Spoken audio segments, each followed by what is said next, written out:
ಮೂಡಬಿದ್ರೆ ಸಂಪೂರ್ಣವಾಗಿ ಹೊಸ ಜಗತ್ತಲ್ಲಿ ತೆರೆದುಕೊಳ್ಳೋದಕ್ಕೆ ಸಜ್ಜಾಗ್ತಾ ಇದೆ. ಅದು ಜಾಂಬೂರಿ ಜಗತ್ತಿಗೆ. ಪ್ರಮುಖವಾಗಿ ಕಲ್ಚರಲ್ ಜಾಂಬೂರಿ, ಸ್ಕೌಟ್ಸ್ ಆ್ಯಂಡ್ ಗೈಡ್ಸ್ನ ಎಲ್ಲ ವಿದ್ಯಾರ್ಥಿಗಳು ಸುಮಾರು 50,000 ವಿದ್ಯಾರ್ಥಿನಿಯರು ಇಲ್ಲಿಗೆ ಆಗಮಿಸುವಂಥ ನಿರೀಕ್ಷೆ ಇದ್ದು 50,000 ಜನ ವಿದ್ಯಾರ್ಥಿನಿಯರಿಗೆ ಬೇಕಾದಂಥ ವ್ಯವಸ್ಥೆಗಳನ್ನು ಕಲ್ಪಿಸಿದ್ದಾರೆ. ಈಗ ನಾವಿರುವಂತಹದ್ದು ಚಾಲೆಂಜ್ ವ್ಯಾಲಿ ಅನ್ನುವಂತಹ ಪ್ರದೇಶದಲ್ಲಿ. ಇಲ್ಲಿ ಯಾವ ರೀತಿಯಾಗಿ ಇದೆ ಈ ಚಾಲೆಂಜ್ ವ್ಯಾಲಿಯಲ್ಲಿ ಅಡ್ವೆಂಚರಸ್ ಗೇಮ್ಸ್ ಅಥವಾ ಅಡ್ವೆಂಚರಸ್ ಪೈಪೋಟಿಗಳನ್ನು ಮಾಡೋದಕ್ಕೋಸ್ಕರವಾಗಿ ಇಲ್ಲಿರ್ತಕ್ಕಂಥ ಸ್ಕೌಟ್ಸ್ ಆ್ಯಂಡ್ ಗೈಡ್ಸ್ನವರಿಗೆ ಎಲ್ಲ ವ್ಯವಸ್ಥೆಗಳನ್ನು ಕಲ್ಪಿಸಲಾಗಿದೆ. ಇಲ್ಲಿ ಬಹಳಷ್ಟು ಅಡ್ವೆಂಚರ್ ಅಥವಾ ಚಾಲೆಂಜಸ್ಗಳನ್ನು ಫೇಸ್ ಮಾಡೋದಕ್ಕೆ ಬೇಕಾದಂತಹ ಸಕಲ ತಯಾರಿಗಳನ್ನು ಮಾಡಿಕೊಳ್ಳಲಾಗಿದೆ. ಇದು ಏನು, ಯಾವ ರೀತಿಯಾದಂಥ ಚಾಲೆಂಜ್ ಇಲ್ಲಿದೆ, ಈ ಬಗ್ಗೆ ಸಂಪೂರ್ಣವಾದಂಥ ಮಾಹಿತಿಯನ್ನು ಇಲ್ಲಿ ಇದರ ಇನ್ಚಾರ್ಜ್ ಆಗಿರುವಂತಹ ಜಿಮ್ಮಿ ಸಿಕ್ವೇರಾ ಮತ್ತು ಚಂದ್ರು ಇಬ್ಬರು ನಮಗೆ ಒದಗಿಸಿಕೊಡ್ಲಿಕ್ಕಿದ್ದಾರೆ. ಅವ್ರ ಹತ್ರ ಮಾತನಾಡಿಸ್ತಾ ಈ ಒಂದು ಚಾಲೆಂಜಿಂಗ್ ವ್ಯಾಲಿ ಏನು ಅನ್ನುವಂಥದ್ದನ್ನು ತಿಳ್ಕೊಳ್ಳುವ. ಸರ್, ಇಲ್ಲಿ ಏನೆಲ್ಲ ಚಾಲೆಂಜಸ್ಗೆ ಬೇಕಾದಂಥ ವ್ಯವಸ್ಥೆಗಳನ್ನು ಕಲ್ಪಿಸಲಾಗಿದೆ? ಇಲ್ಲಿ ನಮ್ಮಲ್ಲಿ ಬರುವಂಥ ಮಕ್ಕಳು 14 ವಯಸ್ಸಿಂದ ಮೇಲ್ಪಟ್ಟಂಥ ಮಕ್ಕಳು ಬರ್ತಾರೆ. ಇವರು ಭಾರತ್ ಸ್ಕೌಟ್ ಆ್ಯಂಡ್ ಗೈಡ್ನ ವಿದ್ಯಾರ್ಥಿಗಳು. ಇದು 4 ವರ್ಷಕ್ಕೊಮ್ಮೆ ನಮ್ಮ ಕಾರ್ಯಕ್ರಮ ನಡೀತಿದೆ. ಈ ಕಾರ್ಯಕ್ರಮ ಅಂತ ಹೇಳಿದ್ರೆ ಮಕ್ಕಳಿಗೆ ಹರ್ಷದಾಯಕವಾದ ಒಂದು ಕಾರ್ಯಕ್ರಮ. ಇಲ್ಲಿ ಈ ವರ್ಷ ಅಂತ ಹೇಳಿದ್ರೆ 50,000 ಮಕ್ಕಳನ್ನು ನಾವು ಒಂದೆಡೆ ಸೇರಿಸ್ತಿದ್ವಿ. ಇಡೀ ಭಾರತ ದೇಶ ಮಾತ್ರ ಅಲ್ಲ, ಭಾರತದಿಂದ ಉಳಿದಂಥ ರಾಷ್ಟ್ರಗಳಿಂದನೂ ಬರ್ತಿದ್ದಾರೆ. ಒಂದು 5 ರಾಷ್ಟ್ರಗಳಿಂದನೂ ಬರ್ತಿದ್ದಾರೆ. ಈ ಮಕ್ಕಳಿಗೆ ನಾವು ಹಲವಾರು ಕಾರ್ಯಕ್ರಮವನ್ನು ಕೊಟ್ಟಿದ್ದೀವಿ. ಅದರಲ್ಲಿ ಚಾಲೆಂಜ್ ವ್ಯಾಲಿ ಅಂತ, ಇದರಲ್ಲಿ ಅಡ್ವೆಂಚರ್ ಅಂತ ಹೇಳ್ತೀವಿ, ಸಾಹಸಮಯ ಕ್ರೀಡೆಗಳು. ಈ ಸಾಹಸಮಯ ಕ್ರೀಡೆಗಳು ಅಂತ ಹೇಳಿದಾಗ ಮಗುವಿನ ಚಟುವಟಿಕೆ, ಶಾರೀರಿಕ, ಮಾನಸಿಕ ಮತ್ತು ಆಧ್ಯಾತ್ಮಿಕವಾಗಿ ಆ ಮಗು ಬೆಳಿಬೇಕು. ಆ ಬೆಳವಣಿಗೆಗೆ ಬೇಕಾದಂಥ ಕಸರತ್ತುಗಳನ್ನು ನಾವಿಲ್ಲಿ ಹಾಕಿದ್ವಿ. ಇದೊಂದು ಟೀಮ್ ವರ್ಕ್ ನಮ್ಮದು. ಇದು ಬೀಮ್ ಬ್ಯಾಲೆನ್ಸ್ ವಾಕ್ ಅಂತ ಹೇಳ್ಕೊಂಡು ಇದ್ರ ಮೇಲೆ ಮಕ್ಕಳು ಹತ್ತಿ ಈ ಕಡೆ ಬಂದು ಇಳಿತಾರೆ ಬ್ಯಾಲೆನ್ಸ್ನಲ್ಲಿ. ಇದು ಮೊದಲನೇ ಬೇಸ್. ನೆಕ್ಸ್ಟ್ ಎರಡನೇದು ವಾಕ್ ಅಂತ ಹೇಳ್ಕೊಂಡು ಈ ಮಗು ಅಲ್ಲಿ ಹತ್ತುತ್ತದೆ, ಅದ್ರ ಮೇಲೆ ಆ ರೀತಿ ಹತ್ತಿ ಅದ್ರ ಮೇಲೆ ಇಳಿಬೇಕು. ಅದನ್ನು ನಾವು ಆಣಿಯಲ್ಲಿ ಹೊಡೆದು ಬಿಗಿಗೊಳಿಸ್ತೀವಿ ಆ ರೀತಿ. ಇದು obstacle plank walk. Balance beam walk ಅಂತ ಹೇಳ್ಕೊಂಡು ಇದರಲ್ಲಿ 4 ಜನ ಆ ಹಲಿಗೆ ಮೇಲೆ ನಡೀತಾರೆ. ಅದರ ಟೀಮು ಕೊನೆಯವನು ಆ ಹಲಿಗೆನ ತೆಗೆದುಕೊಡಬೇಕು. ಆ ತೆಗೆದುಕೊಟ್ಟು ಮತ್ತೆ ಆ ಕಡೆ ಇಟ್ಟು ಅದನ್ನು ನಡೆಯುವಂಥದ್ದು. ಇದು ಬ್ಯಾಲೆನ್ಸ್ ಬೀಮ್ ವಾಕ್.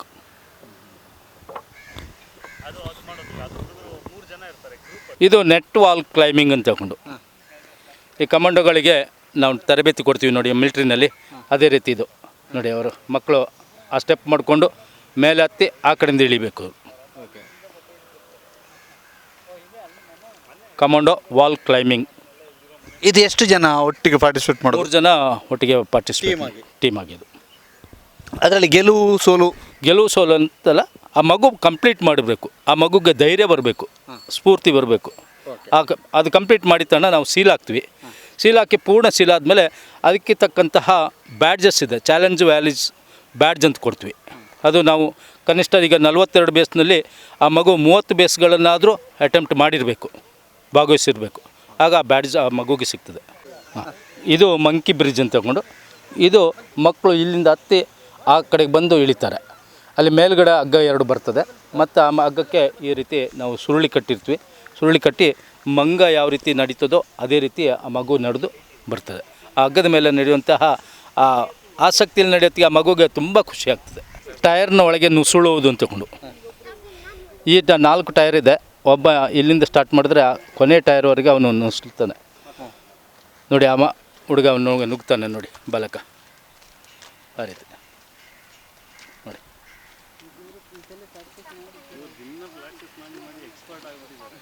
ಯಾಕೆಂದರೆ ಇದು ದೊಡ್ಡ ಮಕ್ಕಳಿಗೆ ಇರುವಂಥದ್ದು. ಅದರಿಂದ ಈ ಚಿಕ್ಕ ಮಕ್ಕಳು ಇದನ್ನ ಪ್ರಾಕ್ಟೀಸ್ ಮಾಡ್ತಿದ್ರು ನೋಡಿ. ಇದು ಟೈರ್ ಕ್ರಾಲಿಂಗ್ ಅಂತ ತಗೊಂಡು ಹೇಳ್ತೀವಿ, ಸ್ವಿಂಗ್ ಕ್ರಾಲಿಂಗ್.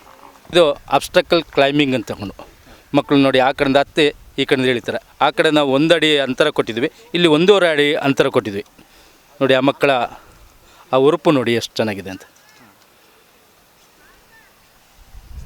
ಕ್ರೋಲಿಂಗ್ ಅಂತ ಮಕ್ಕಳು ಅಲ್ಲಿಂದ ಒಳಗೆ ನುಗ್ಗಿ ಈ ಕಡೆ ಹೊರಗೆ ಬರ್ತಾರೆ. ಅಲ್ಲಿ ನೋಡಿ ಆ ಮಕ್ಕಳು ಹೊರಗೆ ಬರ್ತಾ ಇರೋದು.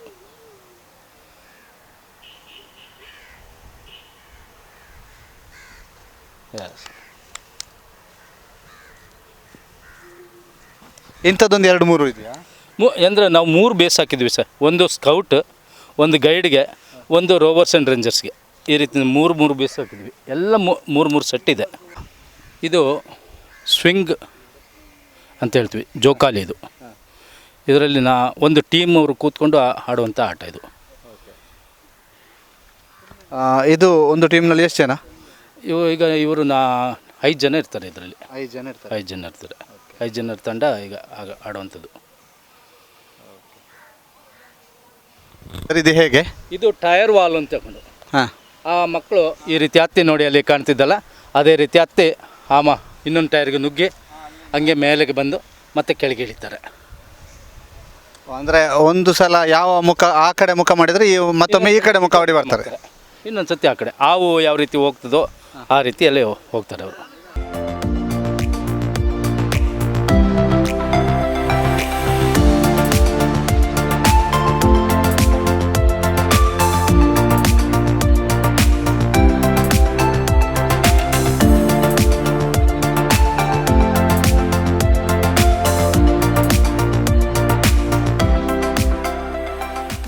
ಪ್ಲಾಸ್ಟಿಕ್ ಹಾಕ್ಬಿಡ್ತೀವಿ ಸುತ್ತ ಪ್ಲಾಸ್ಟಿಕ್ ಹಾಕಿ ನೀರು ತುಂಬಿಸ್ತೀವಿ. ನೀರು ತುಂಬಿಸಿ ಆದಮೇಲೆ ಇದು ಟ್ರಸ್ಟ್ ಫಾಲ್ ಅಂತ ತಗೊಂಡು ಇಲ್ಲಿ ನಾವು ಒಂದು ಎತ್ತರದ ಒಂದು ಸ್ಟೇಜ್ ಮಾಡಿರ್ತೀವಿ. ಈ ಕಡೆ ಆ ಮಗು ಬರ್ತಾನೆ, ಅದ್ರ ಮೇಲಿಂದ ಕೆಳಗೆ ದುಮ್ಕೋತಿಗೆ ಅಲ್ಲಿ 4 ಜನ ಇರ್ತಾರೆ. ಅವನು ಬೀಳ್ದಂಗೆ ಇವ್ರು ಹಿಡ್ಕೊಳ್ಬೇಕು. ಆ ಒಂದು ಗೇಮ್ ಇದು. ಈ ತೆಂಗಿನ ತೋಟದಲ್ಲಿ ನಾವು 2 ವಿಧದ ಆಟಗಳನ್ನು ಹಾಕಿದ್ದೇವೆ. ಒಂದು ಕಮಾಂಡೋ ಬ್ರಿಡ್ಜ್. ಈಗ ನೀವು ನೋಡ್ತಿದ್ರಿ, ಕಮಾಂಡೋ ಬ್ರಿಡ್ಜ್ನಲ್ಲಿ ಚಂದ್ರು ಅವರು ಬರ್ತಿದ್ದಾರೆ. ಇದು ಆರ್ಮಿಯವರು ಯುದ್ಧವಾದ ಸಂದರ್ಭದಲ್ಲಿ ಅಲ್ಲಿ ಸೇತುವೆಗಳು ಇರೋಕ್ಕಿಲ್ಲ, ನದಿ ದಾಟಬೇಕಾದ್ರೆ ಅವ್ರ ಹತ್ರ ಹಗ್ಗ ಇರ್ತದೆ. ಹಗ್ಗದ ಮೂಲಕ ಈ ರೀತಿಯಾದ ಸೇತುವೆಗಳನ್ನ ಹಾಕಿ ಅವ್ರು ದಾಟ್ತಾರೆ. ಅದನ್ನು ಸಹ ನಾವು ಮಕ್ಕಳಿಗೆ ಸಾಹಸಮಯವಾಗಿ ತೋರಿಸ್ತಾ ಇರ್ತೀವಿ. ಅದಾದ ನಂತರ ಸ್ಕೈ ಸೈಕಲಿಂಗ್ ಅಂತ ತಗೊಂಡು ಸೈಕಲ್ನ ಇದೇ ರೀತಿ ಹಗ್ಗ ಕಟ್ಟಿರ್ತೀವಿ. ಅದ್ರ ಮೇಲೆ ಸೈಕಲ್ ಬಿಡಬೇಕು ಮಕ್ಕಳು ರಿಮ್ಮಲ್ಲಿ. ಸರ್, ಇದೆಂತ ಇದು ಟಾರ್ಜನ್ ಸ್ವಿಂಗ್ ಅಂತ ತಗೊಂಡು ಈ ಕಡೆ ಹಗ್ಗ ಕಟ್ಟಿರ್ತೀವಿ ನಾವು ಮಧ್ಯದಲ್ಲಿ.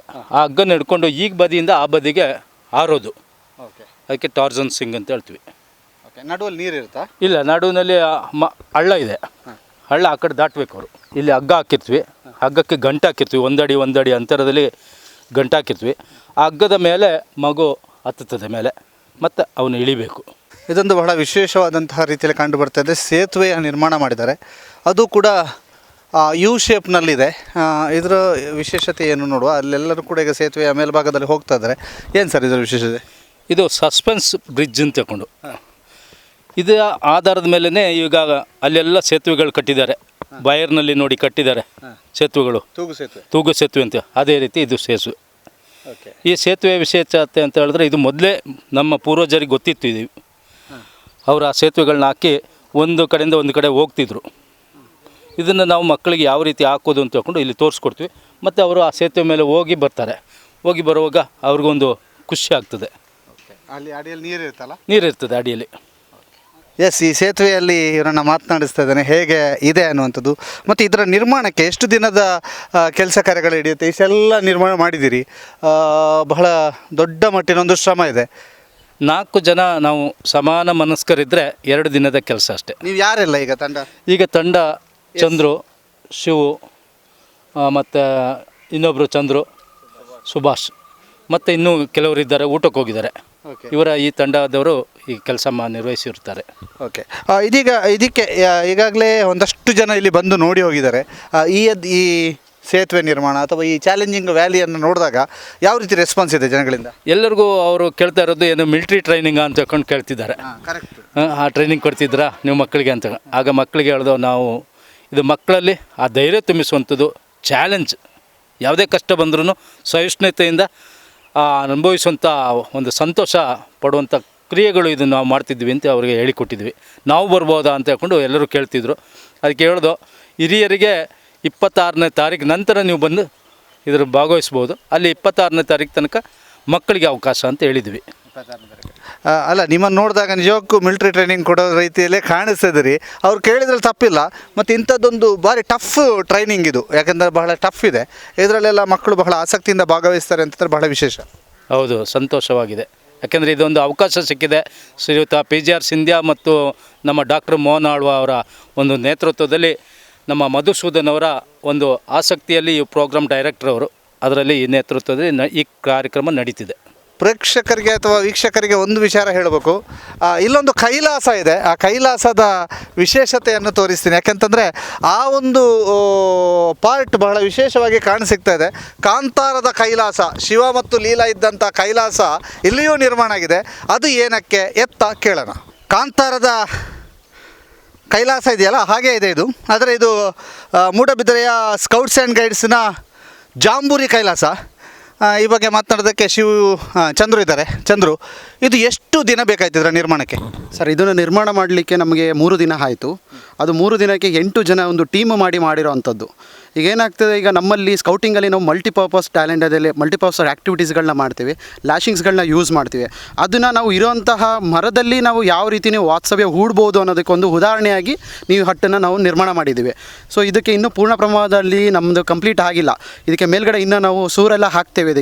ಇದು ಕೆಳಗಡೆ ಏನು ನಾವು ಮಾಡಿರೋದು ಬರೀ ಸ್ಟ್ರಕ್ಚರ್ ಅಷ್ಟೇ. ಇದು ಇನ್ನು ಪ್ಲೇಸ್ಮೆಂಟಿಗೆ ಇದಕ್ಕೆ ಮೇಲೆ ಒಂದು ಟೆಂಟ್ ಬರ್ತದೆ. ಇಲ್ಲಿ ಮಲಗಲಿಕ್ಕೆ ಎಲ್ಲನೂ ನಾವೆಲ್ಲ ಬೇಕಾದಂಥ ಫೆಸಿಲಿಟೀಸ್ ಎಲ್ಲ ಕೊಡ್ತೇವೆ. ಲ್ಯಾಂಟಿನ್ ಬರ್ತದೆ, ಇದು ಸೋಲಾರ್ ಲ್ಯಾಂಟಿನ್. ಸೊ ಇದಕ್ಕೆ ಯಾವುದೇ ಎಲೆಕ್ಟ್ರಿಸಿಟಿ ಫೆಸಿಲಿಟೀಸ್ ಆಗಲಿ ಯಾವುದೂ ಇರೋದಿಲ್ಲ. ನಾವೆಲ್ಲ ಸೋಲಾರ್ ಎನರ್ಜಿನ ಯೂಸ್ ಮಾಡಿ ನಿರ್ಮಾಣ ಮಾಡ್ತಾ ಇದ್ದೀವಿ ಸರ್. ಇಲ್ಲಿ ನಿಮಗೆ ಇಂತಹದೊಂದು ಮರ ಸಿಕ್ಕಿರುವಂತಹದ್ದು ಬಹಳ ನೆರವಿಗೆ ಬರ್ತಾ ಇದೆ. ಅಂದರೆ ಇಲ್ಲಿ ಎಷ್ಟು ಜನ ಇದಕ್ಕೆ ನಿರ್ಮಾಣ ಕಾರ್ಯದಲ್ಲಿ ತೊಡಗಿಕೊಂಡಿದ್ರಿ? 8 ಜನ ನಿರ್ಮಾಣ ಕಾರ್ಯದಲ್ಲಿ ನಾವು ಬೆಳಗ್ಗೆಯಿಂದ ಸಂಜೆವರೆಗೂ ನಾವು 3 ದಿನ ಫುಲ್ ಟೈಮ್ ಹಾಕಿ ಮಾಡಿರೋವಂಥದ್ದು ಇದು. ಈ ಸೇಫ್ಟಿ ಮೆಜರ್ಸ್ ಅಂತ ಹೇಳುವಂಥದ್ದು ವೆರಿ ಇಂಪಾರ್ಟೆಂಟ್. ಇಂಥದ್ದು ಹಟ್ಗಳನ್ನೆಲ್ಲ ನಿರ್ಮಾಣ ಮಾಡುವಂಥ ಸಂದರ್ಭದಲ್ಲಿ ಎಷ್ಟು ಸೇಫ್ಟಿ ಮೆಜರ್ಸನ್ನು ತೆಗೆದುಕೊಂಡಿದ್ದೀರಿ? ಇದನ್ನು ಫಸ್ಟ್ ನಾವು ಹತ್ತಲಿಕ್ಕೆ ನಾವು ಸೇಫ್ ಆಗಿದ್ದೀವ ಅಂತ ಫಸ್ಟ್ ನಾವು ಪ್ಲ್ಯಾನಿಂಗ್ ಮಾಡಬೇಕು. ಗ್ರೌಂಡ್ ಕ್ಲಿಯರೆನ್ಸ್ ಇದೆಯಾ ಅಂತ ನಾವು ನೋಡ್ಕೋಬೇಕು. ಏನಕ್ಕೆ ಅದರಲ್ಲಿ ಅಬ್ಸ್ಟಕಲ್ಸ್ ಇರುತ್ತೆ, ಕಲ್ಲಿರುತ್ತೆ, ಅದನ್ನೆಲ್ಲ ನಾವು ಗಿಡದ ಕೂಳೆಗಳಿರುತ್ತೆ, ಅದನ್ನೆಲ್ಲ ಫಸ್ಟ್ ಕ್ಲೀನ್ ಮಾಡ್ತೀವಿ. ಫಸ್ಟ್ ಕೆಳಗಡೆ ಬೇಸ್ ಕ್ಲೀನ್ ಆದ ನಂತರ ಮರ ನಾವು ಎಷ್ಟು ಸೇಫ್ಟಿ ಇದೆ, ಸೊ ನಾವು ಹಟ್ಟಾಕಲಿಕ್ಕೆ ಅದು ಸಾಮರ್ಥ್ಯ ಹೊಂದಿದೆಯಾ ಅಂತ ಟೆಸ್ಟೆಡ್ ಮಾಡ್ತೀವಿ. ನಾವು ಲೋಡ್ ಕೊಟ್ಟು ಜಗ್ಗಿ ನಾವು ಅದನ್ನು ಟೆಸ್ಟೆಡ್ ಮಾಡಿದ ನಂತರನೇ ನಾವು ಪ್ಲ್ಯಾಟ್ಫಾರ್ಮ್ ರೆಡಿ ಮಾಡ್ತೀವಿ. ಇದು ಅಟ್ ಎ ಟೈಮ್ ನಾವೆಲ್ಲನೂ 10 ಜನ ಒಟ್ಟಿಗೆ ಹತ್ತಿ ನಿಲ್ಬೋದು, ಅಷ್ಟು ಸಾಮರ್ಥ್ಯ ಹೊಂದಿದೆ ಇದನ್ನು. ಮತ್ತು ನಾವು ಇಲ್ಲಿ ಯೂಸ್ ಮಾಡಿರೋಂಥ ಲ್ಯಾಶಿಂಗ್ಸ್ಗಳು ಎಷ್ಟು ನಾವು ಹತ್ತದ ವೇಟಿ ಕೊಟ್ಟಷ್ಟು ಟೈಟ್ ಆಗ್ತದೆ ಹೊರತು ಲೂಸ್ ಆಗಲಿಕ್ಕಿಲ್ಲ. ಇದು ಇಲ್ಲಿ ನೀವು ನೋಡಿರ್ಬೋದು. ಈಗ ಒಂದು ಲ್ಯಾಡರ್ ಮಾಡಿದ್ದೀವಿ. ಈ ಲ್ಯಾಡರಿಗೆ ನಾವು ಹ್ಯಾಂಡ್ಲ್ ಹಾಕಿಲ್ಲ ಇನ್ನು. ಇವಾಗ ನಾವು ಮಾಡಲಿಕ್ಕೆ ಅಂತ ಮಾಡಿದ್ದೇವೆ. ನೆಕ್ಸ್ಟ್ ಇದಕ್ಕೆ ಒಂದು ಹ್ಯಾಂಡಲ್ ಬರ್ತದೆ, ಎರಡೂ ಕೈಯಲ್ಲಿ ಕಾರ್ನಲ್ಲಿ ಇಟ್ಕೊಂಡು ಹತ್ತುವಂಥದ್ದು. ಏನಕ್ಕೆ ಭಯ ಆಗೋದಿಲ್ಲ, ಆರಾಮಾಗಿ ಈಸಿಯಾಗಿ ಹತ್ತಬಹುದು, ಇಳಿಲೂಬಹುದು ಅದರಲ್ಲಿ. ಅಂದರೆ ಮಕ್ಕಳಿಗೆ ಏನು ವ್ಯವಸ್ಥೆ ಬೇಕೋ ಆ ವ್ಯವಸ್ಥೆಯನ್ನು ಕಲ್ಪಿಸ್ತೀರಿ? ಎಲ್ಲ ಸೇಫ್ಟಿ ಮೆಷರ್ನ ತೊಗೊಂಡಿದ್ದೀವಿ. ಮೂಡಬಿದ್ರೆಯಲ್ಲಿ ನಡೆಯುವಂತಹ ಭಾರತ್ ಸ್ಕೌಟ್ಸ್ ಆ್ಯಂಡ್ ಗೈಡ್ಸಿನ ಕಲ್ಚರಲ್ ಜಾಂಬೂರಿ 2022ರ ಒಂದು ಸೆಗ್ಮೆಂಟ್ ಅಂತ ಇದನ್ನು ಕರಿಬೋದು. ಚಾಲೆಂಜಿಂಗ್ ವ್ಯಾಲಿ ಬಹಳ ಅದ್ಭುತವಾದಂತಹ ರೀತಿಯಲ್ಲಿ ನಿರ್ಮಾಣಗೊಂಡಿದೆ. ಪುಟ್ಟ ಮಕ್ಕಳ ಮಾನಸಿಕ ಸ್ಥೈರ್ಯ ಮತ್ತು ಅವರ ದೈಹಿಕ ಸ್ಥೈರ್ಯ ಎಲ್ಲವನ್ನು ಕೂಡ ಉತ್ತೇಜನಗೊಳಿಸುವಂಥದ್ದು ಅಥವಾ ಉನ್ನತಿಗೊಳಿಸುವಂತಹ ಕಾರ್ಯ ಈ ಒಂದು ಪ್ರದೇಶದಲ್ಲಿ ಆಗುವಂಥದ್ದು. ಯಾವ ರೀತಿಯಾಗಿ ಸಾಹಸಮಯ ಕ್ರೀಡೆಗಳಿಗೆ ಇಲ್ಲಿ ನೆರವು ನೀಡಲಾಗುತ್ತೆ ಅಥವಾ ಸಾಹಸಮಯ ಕ್ರೀಡೆಗಳಿಗೆ ಒತ್ತು ನೀಡಲಾಗುತ್ತೆ ಅನ್ನುವಂಥದ್ದನ್ನು ತೋರಿಸಿದ್ವಿ. ಇದು ಇಲ್ಲಿ ಇಬ್ಬರು ನಮಗೆ ಮಾತನಾಡಿದರು. ಇಬ್ಬರು ಕೂಡ ಬಹಳ ಅದ್ಭುತವಾಗಿ ಮಾತಾಡಿದರು. ಜೊತೆಗೆ ಆ ಸಂಪೂರ್ಣ ತಂಡದ ನೆರವು ಹೇಗಿತ್ತು, ಅವರೆಲ್ಲರೂ ಸೇರಿಕೊಂಡು ಶ್ರಮವಹಿಸಿ ಆ ನಾಡಿದ್ದಿನ ಜಾಂಬೂರಿ ಕಾರ್ಯಕ್ರಮವನ್ನು ಯಶಸ್ವಿಗೊಳಿಸಲು ಅವರು ಸಿದ್ಧರಾಗ್ತಿರುವಂಥ ರೀತಿಯನ್ನು ವಿವರಿಸಿದರು.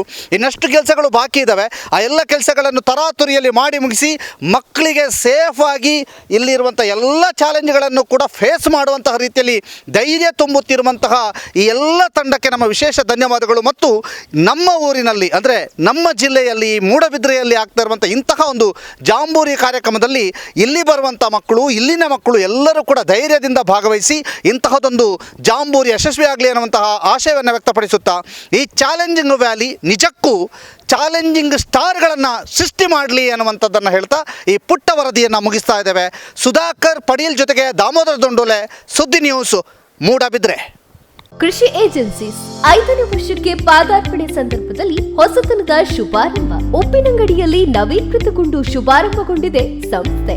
ಸಮಗ್ರ ಕೃಷಿ ಯಂತ್ರೋಪಕರಣಗಳ ಮಾರಾಟ ಮತ್ತು ಸೇವೆ ಶುಭಾರಂಭದ ಪ್ರಯುಕ್ತ ಡಿಸೆಂಬರ್ 8ರಿಂದ 10 ದಿನಗಳ ಕಾಲ ಕೃಷಿ ಯಂತ್ರೋಪಕರಣಗಳ ಮೇಲೆ ವಿಶೇಷ ರಿಯಾಯಿತಿ ದರ, ಮದ್ದು ಬಿಡುವ, ಹುಲ್ಲು ತೆಗೆಯುವ ಯಂತ್ರಗಳ ವಿನಿಮಯ ಮೇಳ ಹಾಗೂ ಉಚಿತ ತಪಾಸಣಾ ಶಿಬಿರ, ಸಿಸಿಟಿವಿ ಅಳವಡಿಕೆ ಹಾಗೂ ಸಾವಯವ ಗೊಬ್ಬರ ಪ್ರದರ್ಶನ, ಮಾರಾಟ ಮತ್ತು ಸೇವೆ.